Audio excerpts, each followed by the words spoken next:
They didn't say it like a punishment. "You'll guard the house tonight," Eleanor said, like I should be grateful. Like standing alone in an empty house during a storm warning was some grand honor bestowed on a 77-year-old woman with aching knees and nowhere else to go. I just nodded, as I always do, and watched their taillights disappear down the wet gravel road. That was the last time I saw them that evening. I was wearing my cardigan, the green one with the moth hole under the left arm. They didn't tell me they'd be gone so long. Just a quick dinner with clients. Just a few hours. But the hours dragged on, and the storm rolled in earlier than the forecast had warned. It wasn't until I stepped outside to bring in the flower pots, God forbid Eleanor's precious petunias get ruined, that I heard the click. A soft, sharp sound. Final. The door had locked behind me. I turned the handle. It didn't budge. I checked my pocket. No keys. My purse was inside, near the hall table. The storm broke open above me like a cracked egg. The rain came in sideways, thick as soup, stinging my face. My hearing aid fizzled in one ear. The porch light flickered and went out. For a moment, I just stood there, staring at that locked door, half expecting someone to open it from the other side, to laugh and say, "Oh, Nana, did we scare you?" But no one came. The windows were dark. My bags, my things, sat under the awning, already soaked through. 3 black garbage bags. One had split open. I recognized the collar of my winter coat poking out. That was when it hit me. This wasn't an accident. They hadn't forgotten to leave a key. They hadn't just stepped out for a quick dinner. I wasn't meant to be inside. I sat down slowly on the top porch step, blinking against the wind, feeling the damp creep into my bones. The storm wasn't the worst part. The worst part was realizing I didn't know where else I could go. I didn't cry. Not then.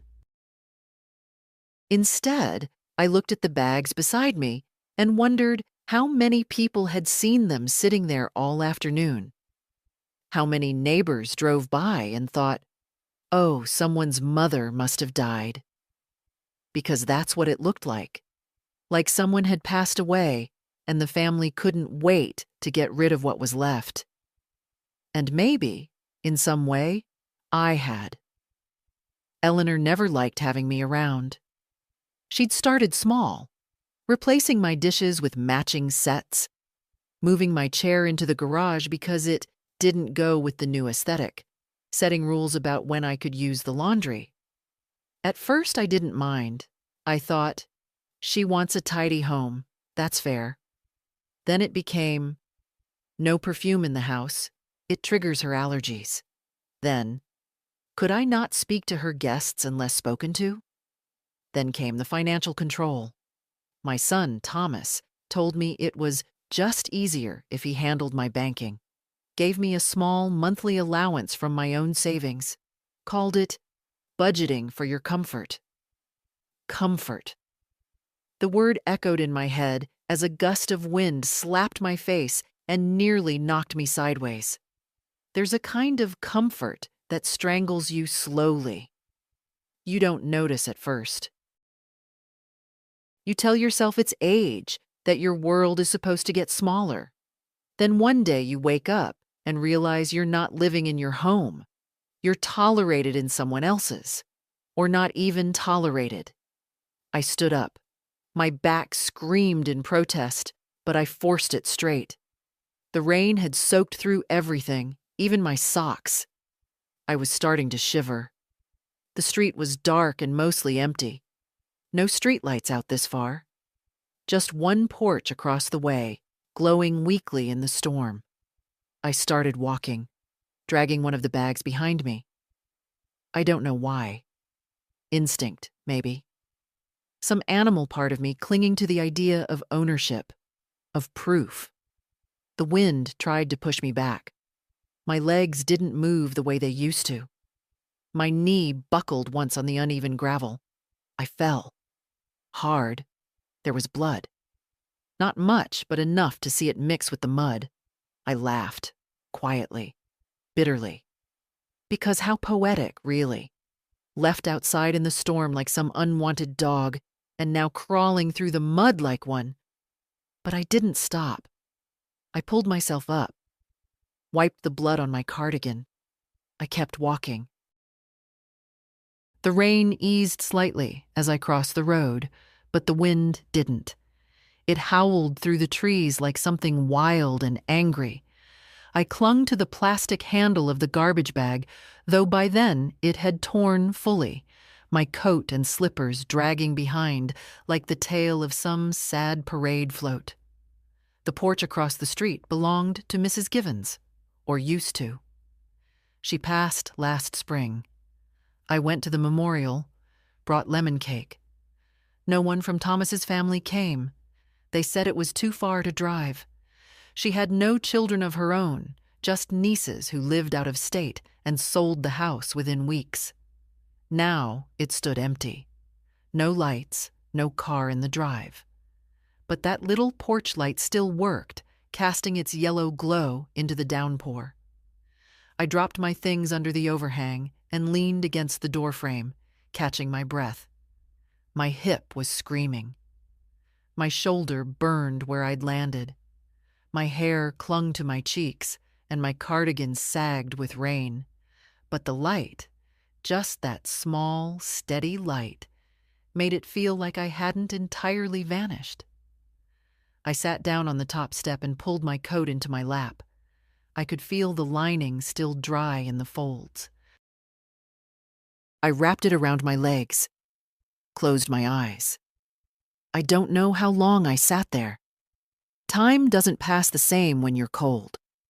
When your teeth chatter and your fingers go stiff. It slips between the moments, disappearing with every gust of wind. I tried to think clearly. Who could I call? Not Thomas. I had no phone, no purse, no money, no umbrella, no warm shoes. My friends, what few still remained, were either dead or hours away. My sister Vera lived upstate. She'd had 2 strokes last year. I hadn't seen her since the fall. And then I thought of one name, June Adler. June was in my book club, at least she had been, back when I still went.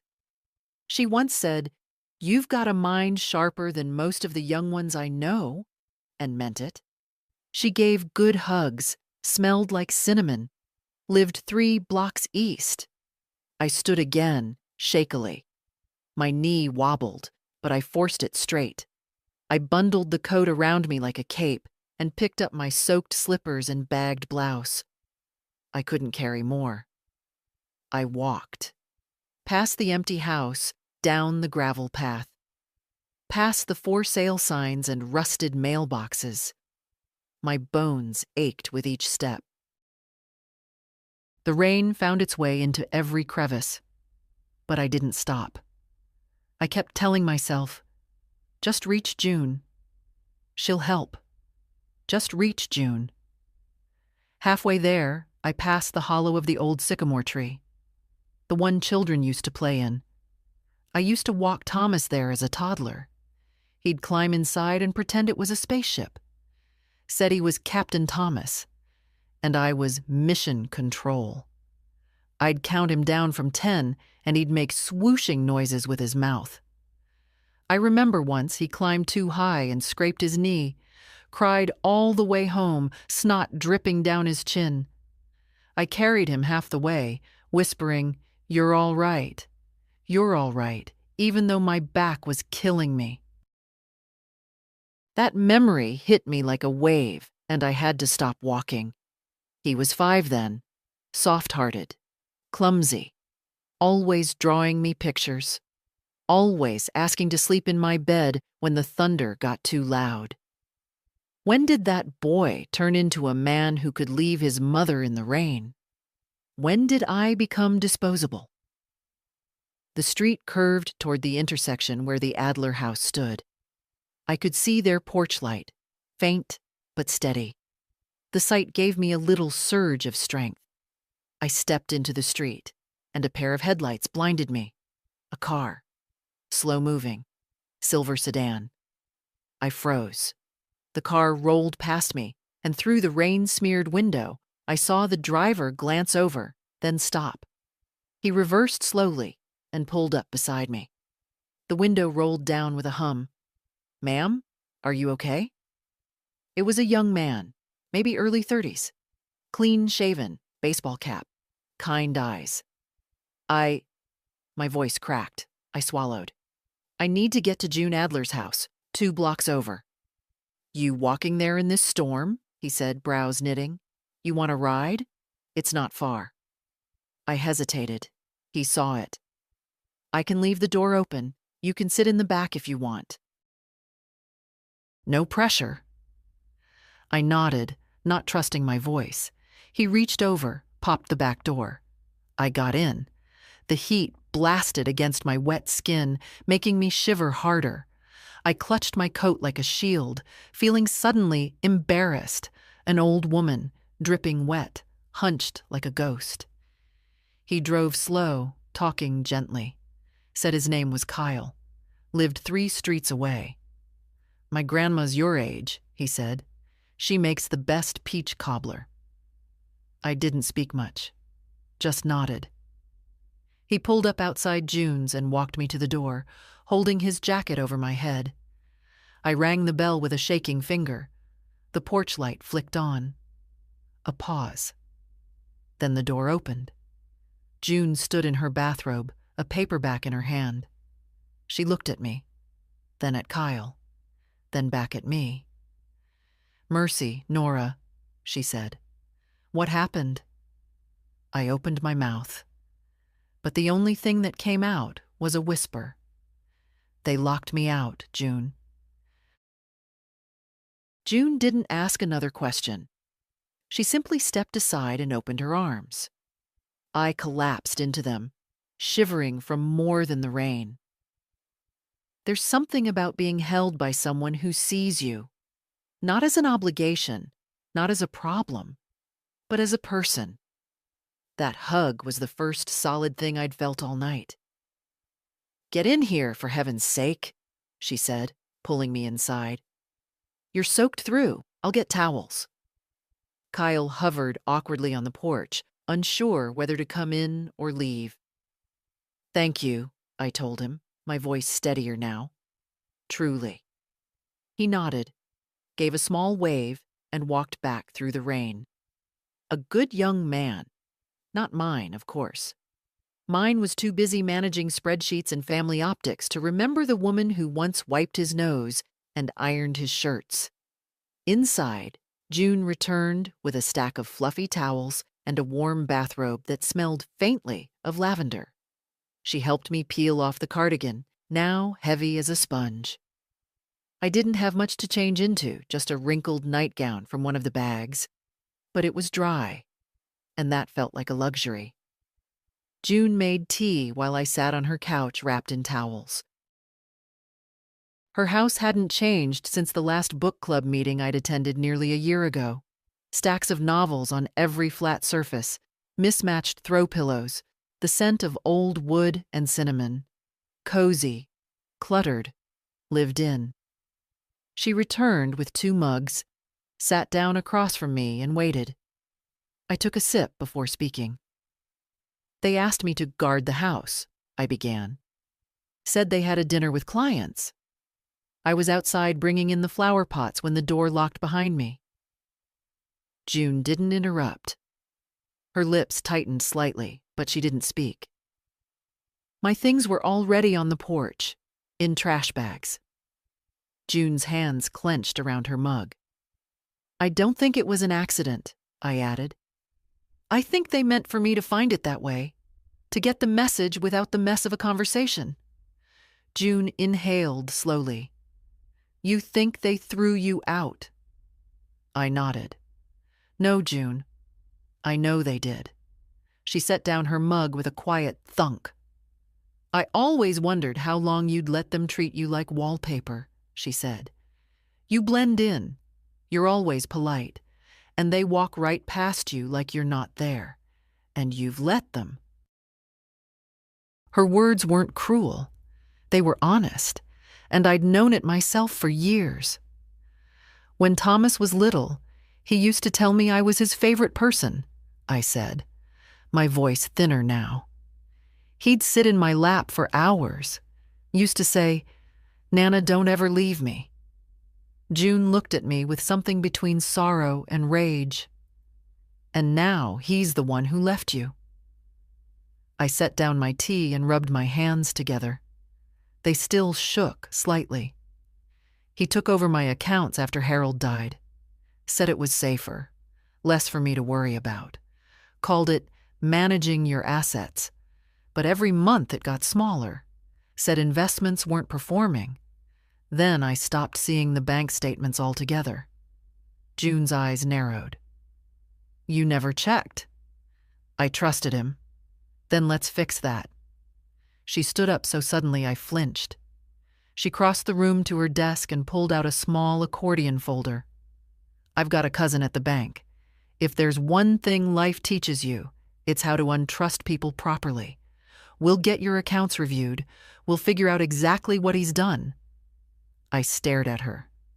June, it's midnight. I'm not calling him now, Nora, she said, sitting again.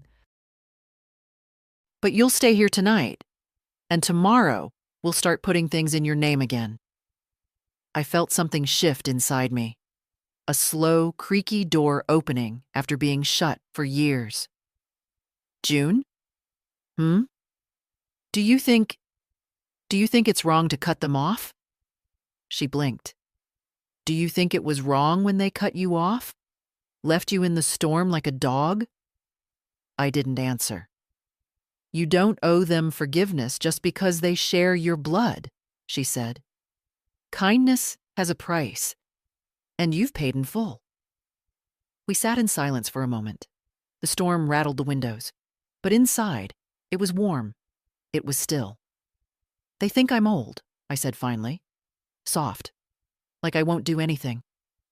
Then it's time to remind them who you are. I looked over at June, and for the first time in a very long time, I felt like myself again. Not someone's burden, not someone's grandmother, mother, placeholder. Just me. June let me sleep in her guest room.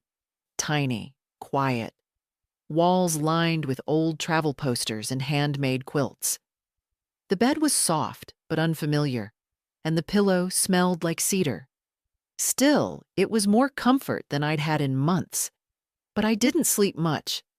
Instead, I lay in the dark, listening to the ticking of the hallway clock, thinking about every time I'd made excuses for Thomas. Every time I'd told myself, he's busy, stressed, tired, raising kids, building a career. Every time I'd looked at Eleanor's pinched smile and believed her when she said, "You know how he gets. Don't take it personally." Well, I had. And now it was personal. By 6 a.m., I was already sitting at the kitchen table in June's robe, staring into my tea. June padded in not long after, her hair wrapped in a scarf, and sat across from me without a word. She handed me a pen and a pad of paper. "Write it all down," she said. I frowned. What? Everything. Dates, names, accounts, if you can remember. Every payment, gift, transfer. Anytime Thomas or Eleanor asked you for something big, write it, and don't you dare downplay it. So I did. At first, the list looked harmless. A check for $5,000 when they needed a new roof. A gift of $10,000 for their anniversary trip to Florence. Then tuition for both kids. An emergency car repair. A bridge loan when Thomas was between jobs. Help with the down payment on this very house. The one I'd just been locked out of. And that was just the last 5 years. I had forgotten how much I'd given. Not just money, time, energy, silence. You see it now? June asked gently when I set the pen down. I nodded, swallowing back the heat in my throat. Good. That's step one. Now let's go get your name back. We went to the bank branch first. June's cousin, Lydia, was a thin woman with bright eyes and a tone like a school principal who'd long stopped caring about politeness. She greeted June with a hug, looked me up and down, and said, "Let me guess. They had power of attorney and access to your accounts. You don't know how much is left, and you've been living on scraps while they used your money for sushi dinners and pool memberships?" I blinked. "How did you—" "Honey," she said, typing already, "you'd be surprised how many grandmothers walk through those doors saying, 'I don't want to make a fuss.'" She looked at the paperwork June had helped me compile and nodded. "We'll need to formally revoke access. Do you have ID?" "No," I said, suddenly realizing I had left my entire purse behind. "Everything's in the house." Lydia pursed her lips. "We'll work around it. But we'll need you back in person with ID to fully secure everything. For now, we'll put a freeze on all outgoing transactions from the accounts Thomas manages." "Can you tell me the balance?" I asked. She turned the screen slightly. I stared at the number, less than half of what I expected, and far too much had gone to one account marked simply as Family Operations, T. Callahan. Lydia whistled under her breath. "That's not an accident. That's a pipeline. I gave them access after Harold died," I murmured, almost to myself. I thought I was making things easier." "You were," Lydia said bluntly. "For them." She printed the documents, marked the ones I'd need to sign in person later, and handed me her card. "Get your ID. Come back tomorrow. We'll finish this." I walked out of that bank lighter and heavier all at once. Lighter because I had started. Heavier because I'd seen it clearly now. What they'd done. What I'd allowed. We sat in June's car outside a small diner and shared scrambled eggs and toast. I couldn't finish mine. My hands shook when I picked up the fork. June reached over and squeezed my wrist. "They don't get to decide your value," she said. "Not anymore." I looked at her and thought, she's right. But what now? What comes next? Then the answer came, as clean and quiet as breath. "I do." The motel was called Pine Crest Lodge, but there weren't many pines and certainly no crest. Just a row of rooms with chipped red doors, a soda machine that swallowed coins, and a fluorescent sign that buzzed like it had something to say, but never quite did. That's where I went after the bank. June offered her guest room again. She said I could stay as long as I needed. But I couldn't. Not because I didn't trust her or appreciate her warmth. I just needed space. I needed to hear myself think. So I checked in under my full name, Nora Jean Callahan. I hadn't used that name in a while. Not since Harold passed. Not since Thomas started managing things and Nana became my only role. The room was small but clean, smelled of pine cleaner and tired wallpaper. I sat on the edge of the bed and looked around. No pictures, no family voices, no one waiting to be pleased or managed or soothed. For the first time in a long time, it was just me. I took out the clothes I had, 2 changes, damp and wrinkled, and hung them over the shower rod. Then I sat back down on the bed, picked up the motel notepad and pen, and started writing. Not to anyone. To me, dear Nora, you didn't imagine it. You didn't overreact. You were locked out, and they did it on purpose. You've spent years believing you could earn your place by being useful, that if you just stayed quiet, helpful, small enough, they'd let you stay. But tonight, you're in a motel with no money, no purse, no address to call home. And it's not because you failed. It's because they did. You're not crazy. You're not difficult. You're not too much. You're a woman who gave too much, too long, to people who never deserved it. This is not your ending. This is your middle, and you still have time to write the rest. Love, you. I put the pen down. It wasn't poetic. It wasn't dramatic. But it was mine. That night, I wrapped myself in the stiff motel blanket and didn't sleep much. I stared at the popcorn ceiling and thought about every silent dinner at that long, cold table. Every time Eleanor rolled her eyes when I tried to speak. Every time Thomas didn't look up from his phone. And every time I told myself, they don't mean it. It's just stress. It's just life. No. It was choice. And now I had mine. In the morning, I went back to June's and picked up the rest of my things. She'd washed my nightgown and packed the bag tighter than I ever could. I'm going to call a lawyer, I told her over coffee. She raised an eyebrow, clearly pleased. Any particular kind? An estate lawyer and someone who handles elder abuse. Her smile widened.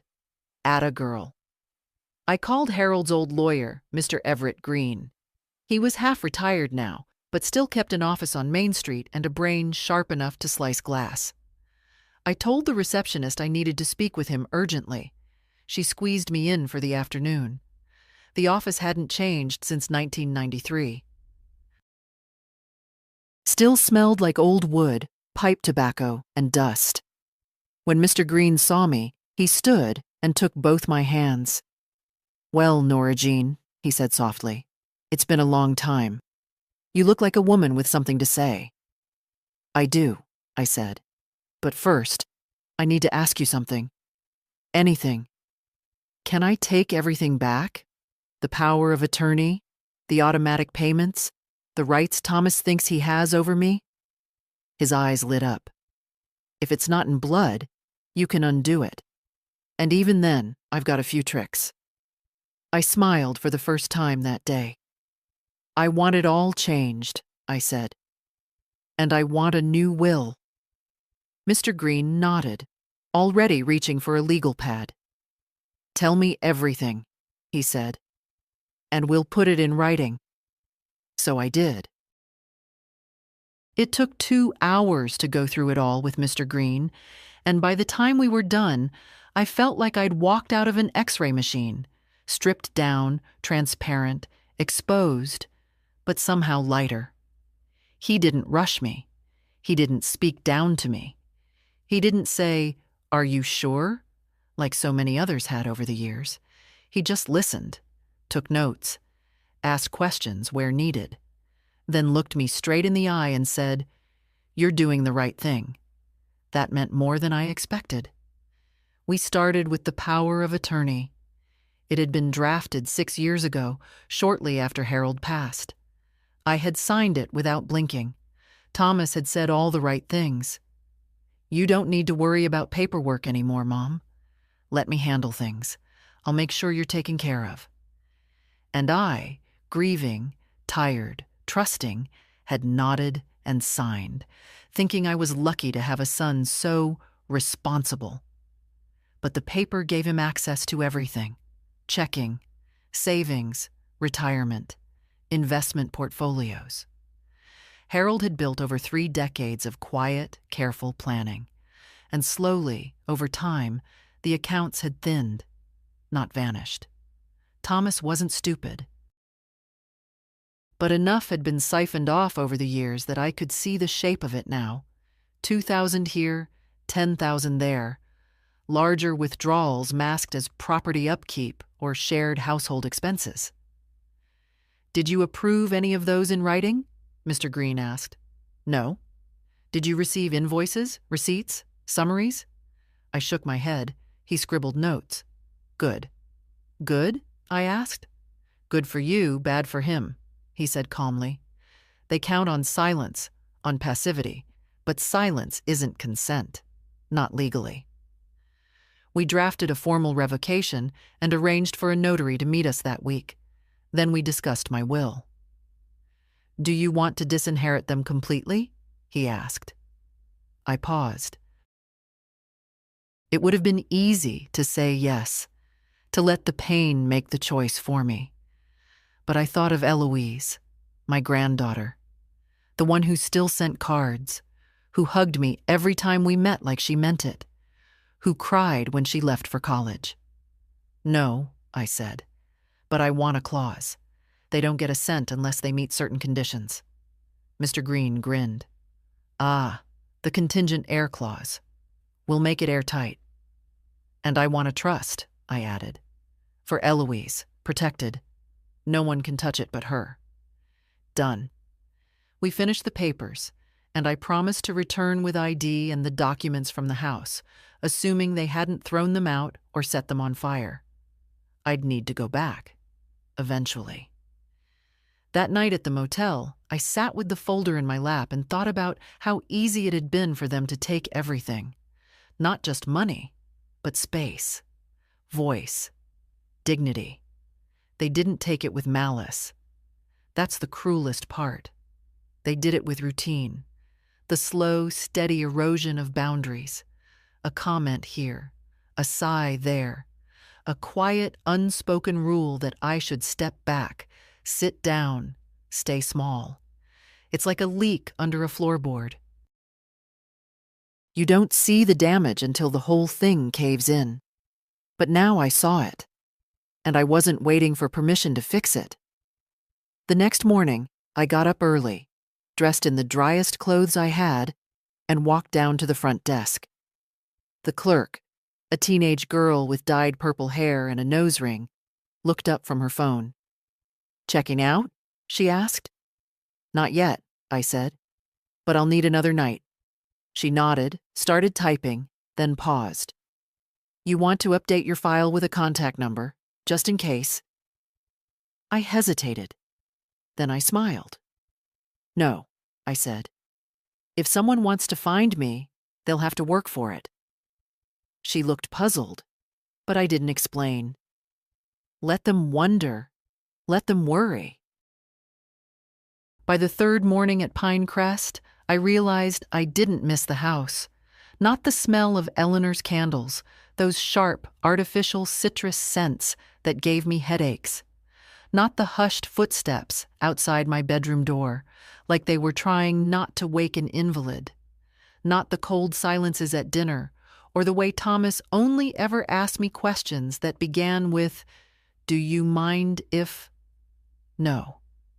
What I missed was what the house used to be, before it was remodeled, repainted, redefined. Before my chair was shoved into the garage and my things were labeled extra. Before my name on the mailbox was replaced with a brass plaque that read the Callahans, as though I wasn't one of them. I missed belonging, but not the house. And that, somehow, was freeing. I met June at the diner again that morning. She was already seated, sipping black coffee like it was war fuel, reading the newspaper like it owed her money. When she saw me, she gave me a look I hadn't seen since high school. Part challenge, part pride. "You've got a lawyer, a bank freeze, and a trust in the works," she said, folding her paper. "Now what?" "I want my documents," I said. Social Security card, passport, birth certificate, Harold's will, property records, everything they've been keeping safe for me. June nodded. "You going back alone?" I hesitated. Then I said, "No, I want you with me." It was time. We drove out to the house together. The roads were slick from last night's rain. The gutters still overflowed. The leaves stuck to the windshield like reminders. Everything falls, even family. When we pulled into the driveway, I half expected Thomas's car to be gone, but it was there. So was Eleanor's SUV and the kids' bikes, the whole life intact, except for me. I rang the bell. June stood at my shoulder like a silent bodyguard, her purse clutched in one hand like it might contain a taser. The door opened. It wasn't Thomas. It was Eleanor. She blinked, then narrowed her eyes. Nora, she said slowly, you're back. She said it like I'd come home from a trip without warning, as if I'd inconvenienced her schedule. I need my documents, I said. The ones you said were safest here. She didn't move. Thomas isn't home. I didn't ask for Thomas. That made her flinch. Barely. But I saw it. I'll get them, she said eventually, stepping aside just enough for me to enter. Wait here. The house smelled the same, like floor cleaner and something floral. Cold. June stayed beside me, arms crossed. I see you haven't dusted that shelf, she said quietly, eyeing the bookshelf I used to organize. Slipping, Eleanor. I had to bite back a laugh. Eleanor returned with a manila folder. This should be everything, she said. If anything's missing, let us know and— No, I interrupted. If anything's missing, my lawyer will let you know. Her eyes flashed, but she held her tongue. I took the folder, heavy, warm from her hand. I didn't check its contents, not yet. I didn't want to give her the satisfaction. As I turned to go, she said, You know, Thomas is just trying to do what's best. I stopped. Then I looked her square in the face. You don't get to lock someone out of their own life and call it love. She didn't respond. I walked out without looking back. In the car, June exhaled deeply. I swear if I'd been 5 years younger, I'd have knocked her into next week. She's not worth it, I said, placing the folder on my lap like a treasure chest. You okay? I looked out the window. The house receded behind us like a past I didn't want to chase anymore. I'm getting there. I didn't open the folder until that night. Back at the motel, I placed it gently on the bedspread, like something sacred. Not because the papers were particularly sentimental, but because they were mine. Mine again. Proof that I existed on paper, beyond anyone else's control. The birth certificate was there. So was the Social Security card, Harold's will, the deed to the house we'd bought together in 1982. The one we sold 10 years ago, the proceeds of which had gone straight into a joint account that Thomas offered to handle while I was grieving. Funny how grief makes you easier to guide, and how quickly "I'll help you, Mom" turns into "You don't need to worry about that anymore." But now I had the documents, the ID, the name on the paper, the story of a life that belonged to me. The next morning, I brought them straight to Mr. Green's office. He looked over each one, nodding with that small, satisfied frown lawyers wear when things line up. We'll finalize the revocation today, he said, and the trust documents. After that, we'll register everything and notify the necessary institutions. It'll take a week or two to process fully, but after that, the financial leash is cut. He handed me a pen. I signed. Slowly, carefully, savoring the feel of ink on paper. When we were done, he folded his hands and looked at me. I don't want to pry, Nora, but what are you planning to do next? Where will you go? That question sat heavy in the air. Not because I didn't have options, but because for the first time in years, the answer didn't have to revolve around them. I didn't have to ask, will Eleanor approve? Will Thomas be embarrassed? Will I be a burden? I don't know yet, I said truthfully. But I want to live somewhere where I can put my feet up without feeling like I need permission. Mr. Green smiled. I think you're already halfway there. That afternoon, I took a walk. Not down the main road or toward the house. I didn't want familiar sidewalks. I wanted air. The sky was clear, crisp. The kind of early autumn blue that always reminds me of fresh notebooks and sharpened pencils. It made me think of when I used to work at the elementary school library. Those little voices running in the halls, the smell of plastic book covers and cafeteria apples. I'd given that up when Harold got sick. Then again when Thomas needed help with the kids. Then again when Eleanor started working full-time and said it would be such a gift if I could manage the house during the week. Year by year, I became less me and more supporting role. But now, walking alone with no errands, no list, no expectations, I felt like a woman with no title for the first time in decades. No mother, no grandmother, no burden, just Nora. I passed a small cafe with a chalkboard sign out front. Live music, Thursday nights, hot tea and warm hand pies. That sounded like enough of a reason to return. I went in, sat by the window, and ordered a pot of blackcurrant tea. The waitress smiled and asked if I wanted cream. Just honey, I said. She brought it. I added the honey, took a sip. And I swear, it tasted like memory, like something I'd forgotten I loved. I pulled a notebook from my bag and opened to a blank page. To do, for me, not them. Find a place to live, small, sunlit, no beige walls. Pick up library card again. Learn to make pastry from scratch. Buy new slippers, not the fuzzy kind. Visit Eloise at college. Write down everything I never said. Stop apologizing for breathing. I underlined that last one. Twice.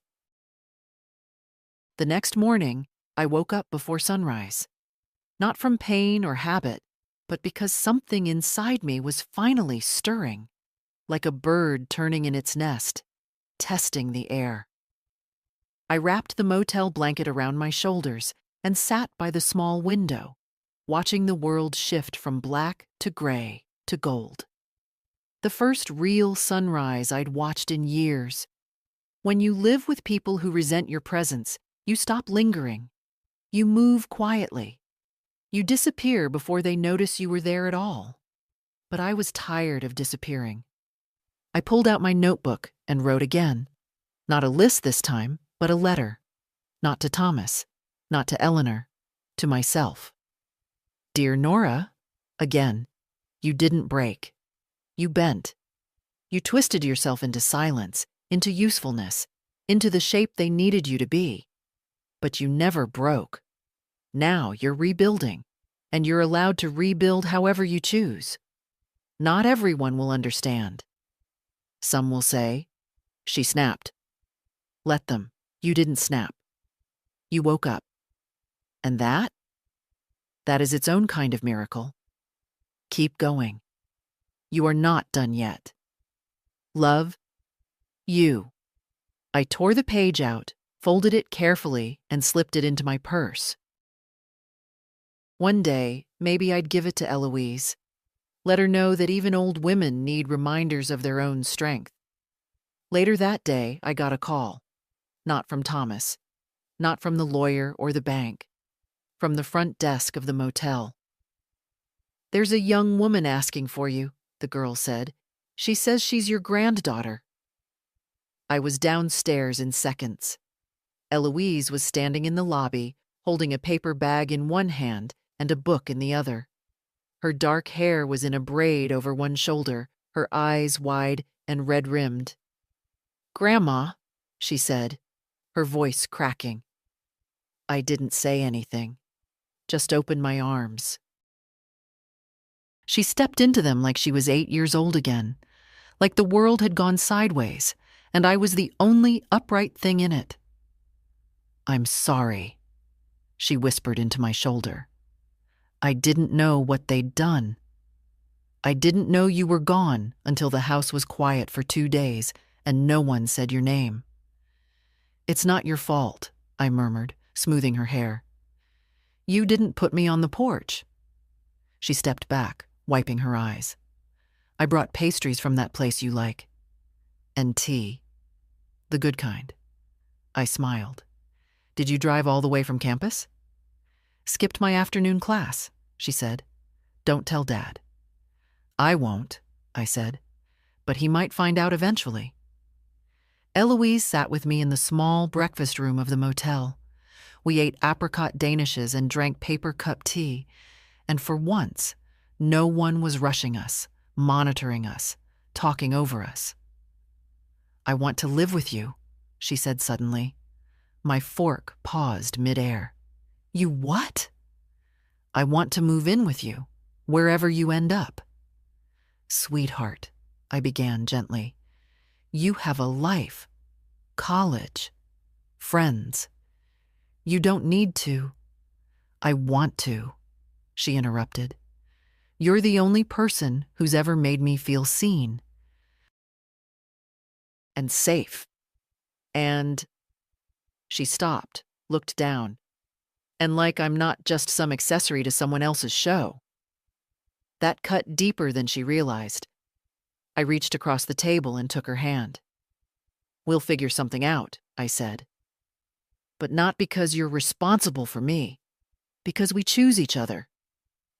She nodded, lips trembling. Okay. I looked at her then, really looked. This girl, this young woman, was the only one who ever noticed when my eyes were tired or when I wasn't eating. The only one who hugged me like she meant it, who sent me birthday cards with handwritten notes instead of texts. And they thought I'd go quietly, not a chance. Eloise stayed the night. Not because she had to, but because she wanted to. Said the dorms were noisy, and besides, I'd rather listen to your stories than someone's playlist through the wall. We sat up late in the motel room, eating stale vending machine crackers and watching reruns of old cooking shows. She asked questions about my childhood, about Harold, about how I met him. I hadn't told those stories in years. At some point, people stop asking, like your life began the day they were born. She listened without glancing at her phone once. That alone felt like a gift. In the morning, she walked me to the leasing office near Maple and 3rd. We'd seen a listing for a one-bedroom apartment above a small florist shop. Nothing fancy, but it had big windows, a tiny balcony, and, most importantly, a lock I could control. When we walked in, the leasing agent, soft-voiced, no nonsense, greeted me like a person, not a relic. I filled out the form, added Mr. Green's information as my financial contact, and handed over the temporary ID from the bank. When she asked for emergency contacts, I paused. Then I wrote, name, Eloise Callahan. Relationship, granddaughter phone. Hers. Permission to contact? Yes. Just like that. 10 days and a signed lease later, I had a home. The apartment wasn't perfect. The wallpaper peeled in one corner. The kitchen tiles were uneven, and one of the cabinet doors squeaked like it was auditioning for a horror film. But when I walked in with my one good suitcase and my grocery bag of tea and essentials, I didn't feel like I was settling. I felt like I was starting. I stood in the center of the room and took a long breath. The air smelled faintly of lavender and dust. Sunlight streamed through the east window, catching the tops of the bookshelves I planned to fill again. For me this time, not for anyone else. Eloise helped me carry up the rest of my things from the motel. She insisted on putting up the curtain rods herself. You'll need privacy, she said, standing on a step stool. And dignity. She didn't say the word control, but we both knew that's what she meant. That evening, we sat out on the narrow balcony. The florist below was closing up for the night, the scent of cut flowers drifting up through the air. I held a mug of tea between my palms and watched Eloise pick at a loose thread on her jeans. They're going to be angry, she said finally. Let them. You don't want to talk to him? She asked. She meant her father. Not yet, I said. He still doesn't understand what he's done. He's not calling because he wants to apologize. He's calling because I've made things inconvenient. Eloise didn't argue. She knew I was right. Will you talk to him eventually? I considered this for a long moment. Yes, I said, but not to explain myself, just to remind him that I was a mother, I was a wife, I was a provider, a protector, and now I'm someone else entirely. She leaned her head on my shoulder. I think you're someone I want to be like when I grow up. I smiled. No, sweetheart. You'll be better. Later that night, after she left, I stood in the middle of my small living room and looked around again. The walls weren't empty. They were waiting. And so was I. I always thought a home was defined by what was in it: furniture, family, framed pictures on the walls. But that first week in my new apartment, I realized a home is also made by what you choose not to carry inside. No tight-lipped silences, no watchful footsteps behind you, no dinner tables where you're only spoken to if the dishwasher breaks. None of that made it through the door with me. Instead, I brought in a chipped teapot I'd kept boxed for years, a photograph of Harold and me on a beach in Maine, both of us squinting into the sun like fools, 3 books I had hidden in a trunk, ones Eleanor once said were too sentimental for grown women. I placed them right on the shelf by the window. Let them catch the sun.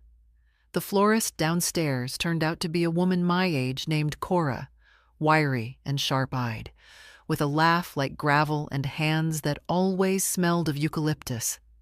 She invited me down for coffee one morning. We sat among buckets of fresh stems and curling petals. "Heard you moved in upstairs," she said, handing me a mug. "Didn't see a moving truck. You travel light?" I nodded. Had to. She looked at me over the rim of her cup. Sometimes that's the best way to arrive somewhere. I liked her instantly. That Friday, I invited June over for tea. She came bearing scones and a small potted plant. "For your new windowsill," she said, setting it down. "It's called a prayer plant. Leaves fold up at night, like it's sleeping." We sat and ate and talked about everything except the past. We didn't need to rehash it. It was still there, in the silence between subjects. But we didn't live there anymore. "I knew you'd land on your feet," she said at one point, sipping her tea. "I didn't," I said. "Not until I did." She laughed, warm and full. "That's how it always is." A few days later, Eloise came by with her laundry and a loaf of banana bread. "This place smells like independence," she said, flopping onto my couch. I poured us both tea. She told me about a professor who assigned her a paper on family systems. "I nearly threw my laptop out the window," she said. "I wrote about you instead. Got an A." She didn't offer to let me read it. That was fine. Some truths are better shared through tone, not print. Then she went quiet. "Dad called me," she said. I waited. "He asked where you were. I didn't tell him." I reached over and touched her hand. "You don't have to lie for me." "I didn't lie," she said. "I just said you were safe. And free." That was enough. That evening, I hosted my first real guest, besides June and Eloise. Her name was Marlene.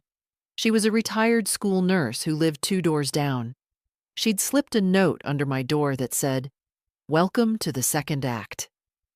She brought over an apple tart and stories about the tenants who'd lived here before me. "I think you'll last," she said, eyes twinkling. "You've got the look of a woman who's decided she doesn't need permission anymore." I smiled. I don't. Later, as I washed the teacups, I caught my reflection in the kitchen window. Same silver hair, same lined face, but something in the eyes had shifted. Something quieter, steadier. It wasn't just survival. It was presence. It was ownership, not of a house, of myself. It happened at the supermarket. A place so ordinary, so full of list-clutching shoppers and tired cashiers. I never expected to feel anything there besides impatience. I was reaching for a jar of fig jam, Harold's favorite, though I hadn't bought it in years, when I heard a voice behind me. "Nora?" I turned. It was Margaret Dunley. We hadn't spoken since the church stopped its Thursday lunches. She used to wear wide-brimmed hats and over-apologize for everything, even the weather. Her daughter had married a dentist.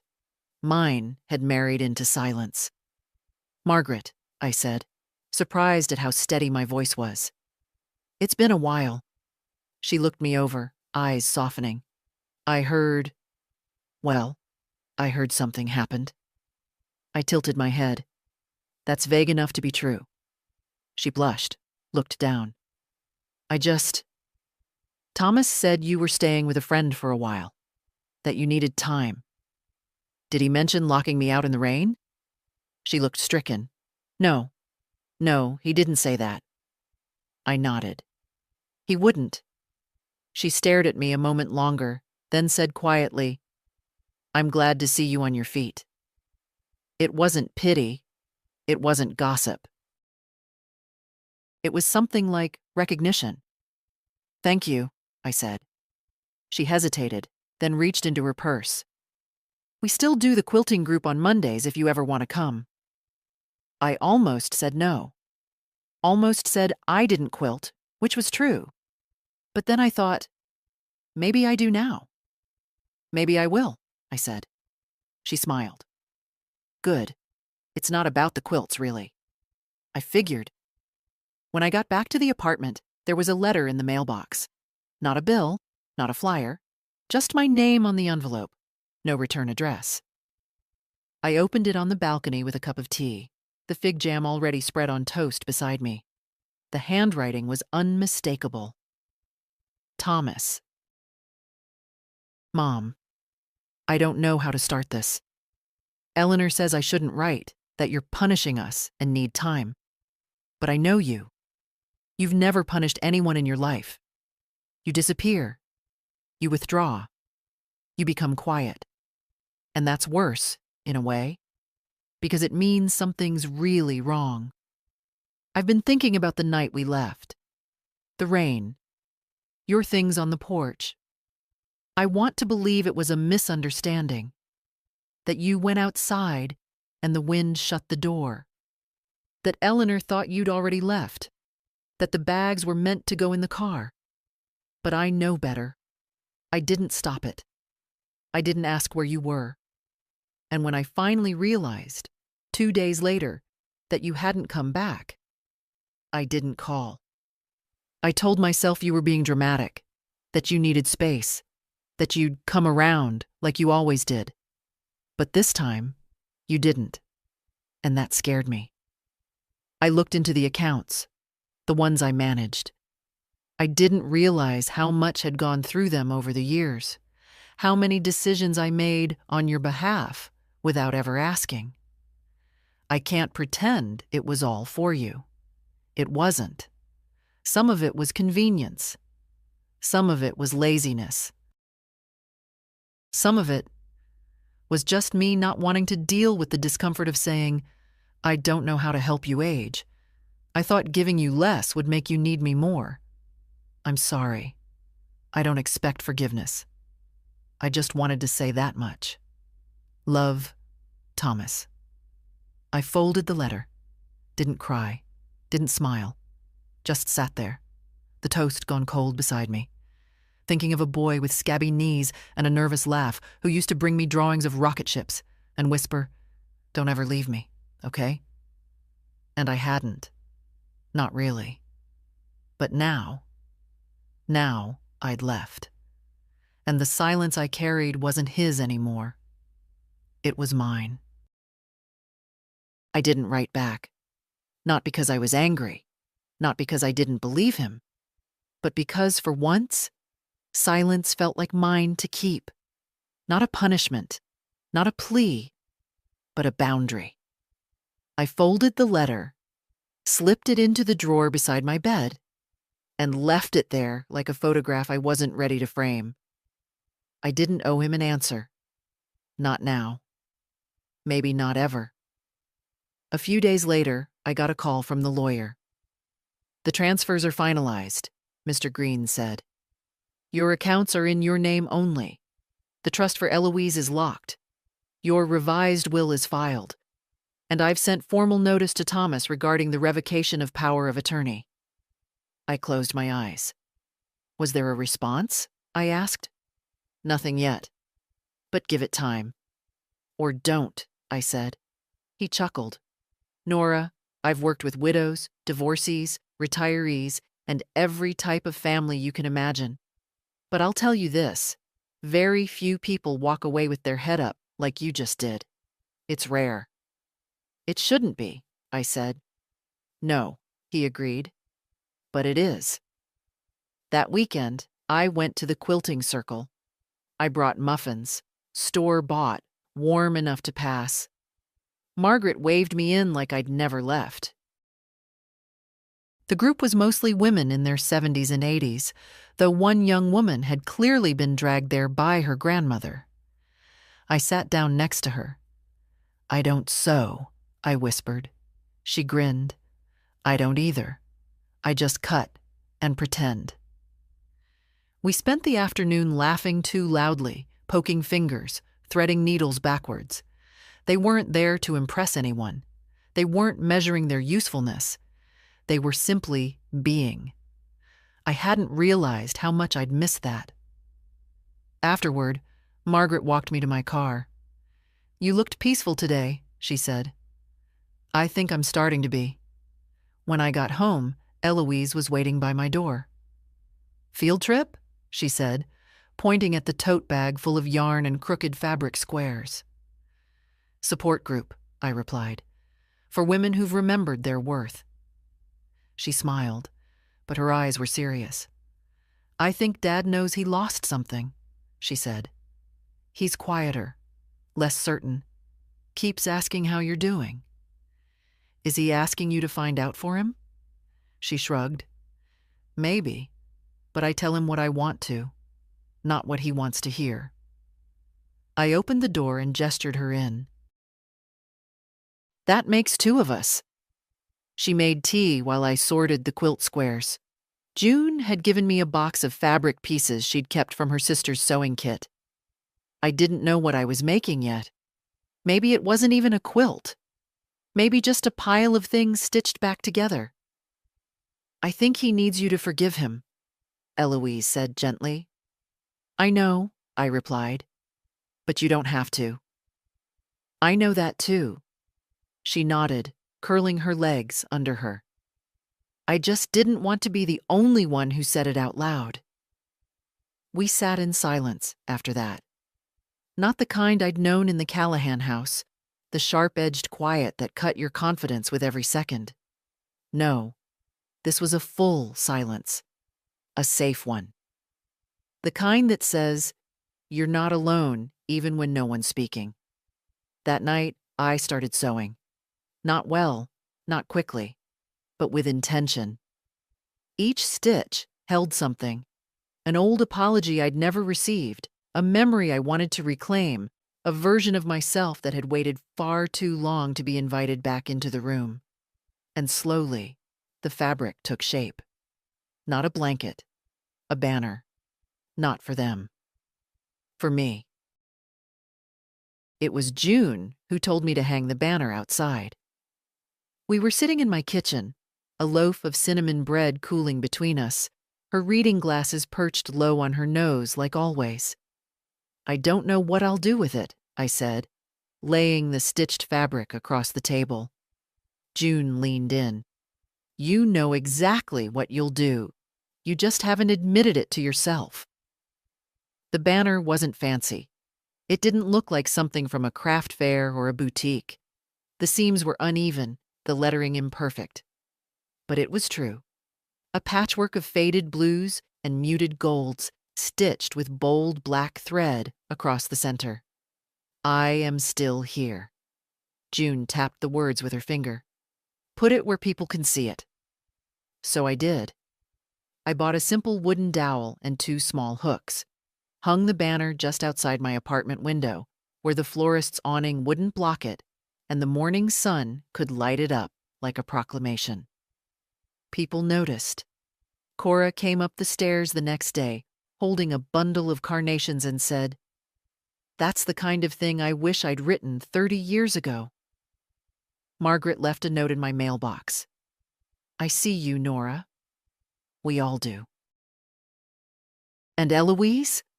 She cried. She stood in the street looking up at that banner like it was a lighthouse. "Everyone should know this," she said, wiping her eyes. "Every woman who's ever been made to feel invisible." Thomas showed up 3 days later. I was sitting on the balcony with my tea and the newspaper, wearing my new house sweater. A soft, deep green one I'd picked for myself, not from someone else's Christmas pile. I heard the car before I saw him.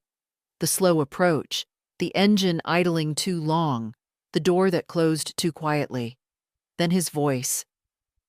"Mom?" I looked down. He was standing on the sidewalk, squinting up at me. He looked older, not because of time, because of weight.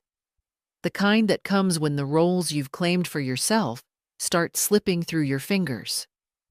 "I saw the banner," he said, almost sheepish. "I hung it for me," I said. "I know." I didn't invite him up. Instead, I came down. We sat on the bench outside the florist, the scent of freesia thick in the air. Thomas glanced at the ground.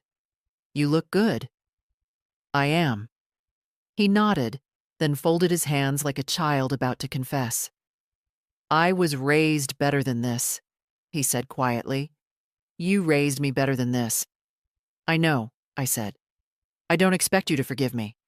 I know that too. But I want to try. I want to, I don't know, learn." I looked at him. Really looked. He wasn't performing. He wasn't maneuvering. He was trying. And that meant something. But I didn't rush to soothe him. I didn't make it easier than it needed to be. "You don't get to undo it with words," I said. "You undo it with space, with consistency, with the understanding that my forgiveness is not a prize you're owed. It's something I may never give." He nodded, swallowing hard. "Okay." We sat in silence for a while. "I didn't expect you to leave," he said finally. "That was your first mistake." He looked over. I held his gaze. "I am not just someone who folds towels and forgets herself," I said. "I am not just Mom or Nana or the woman in the other room who knows her place. I've spent a lifetime being quiet. That's over now." He nodded again. "Do you want me to go?" he asked. "Eventually," I said, "but not this minute." So we sat. 2 people, not mother and son, just 2 people, trying. When he finally stood to leave, he looked up at the banner again. "You really are still here," he said. I didn't smile. "I always was," I said. "You just stopped seeing me." That night, I added another square to the banner, a deep burgundy patch with white thread. It read, "And I'm not going anywhere." The last thing I stitched onto the banner wasn't a quote. It wasn't even words. It was a small outline of a teacup.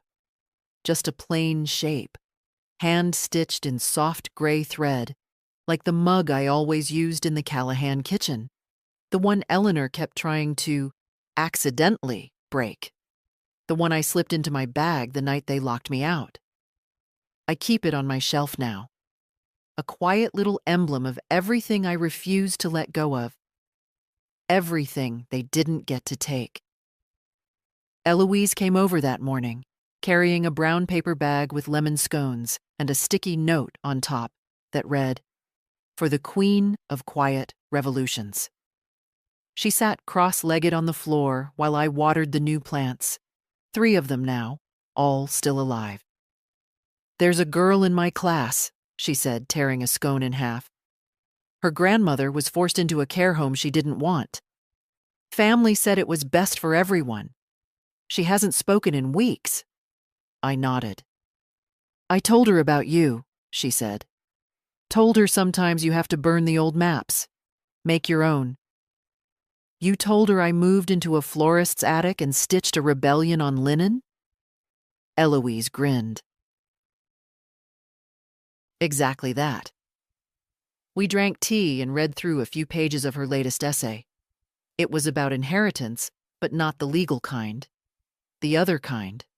What we passed down without realizing. You gave me a backbone, she said. Even when I didn't know that's what it was. I reached out and touched her cheek. You remind me who I am, I said. That's the better gift. Later that week, I received a letter from Mr. Green. Not an urgent one, just a formal summary of everything we'd completed. New will filed, accounts secured, trust established.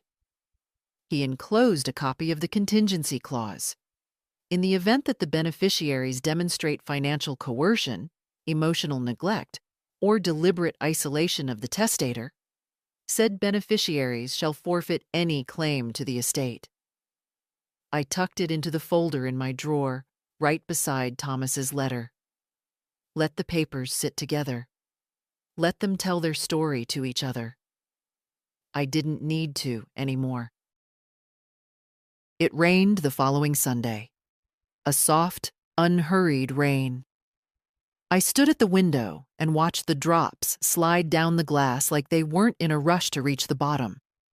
Someone knocked on the door. It was Eleanor. She wore a long coat, hair slick with weather, eyes unreadable. I didn't invite her in. She stood there a long moment, then said, "You've humiliated us." "I haven't said a word," I replied. "You didn't have to," she snapped. "That banner's loud enough." I tilted my head. "It's not for you." She shifted on her heels, glanced behind her as if someone might be watching. "I came to ask what you want." I considered that. "I already have what I want," I said. "Then what do you expect?" I leaned on the doorframe, calm. "I expect you to live with what you did, without rewriting it, without justifying it, without expecting a performance from me so you can sleep easier." She opened her mouth, closed it. Her breath fogged in the doorway. "I don't want things to be ugly between us," she muttered. "They already are," I said. "But they're honest now, and I prefer that." Eleanor blinked, then slowly stepped back. She didn't apologize. I didn't ask her to. Some people don't speak that language. That's not my fault anymore. She walked back to her car. I shut the door behind her and locked it. Not to keep anyone out, but to remind myself. I decide who gets in. That night, I wrote a final note in my journal. Not a letter, not a list. Just this. You lived through the storm. You did not disappear. You rebuilt with both hands. And even now, with gray in your hair and names that no longer fit, you are allowed to begin again. So if someone asks where I live now, I say, above a florist, below the sky, behind a stitched banner that catches the morning light, in a place where no one tells me when to speak, and in a voice I no longer ask permission to use. I live here, and I am still here, and I'm not going anywhere.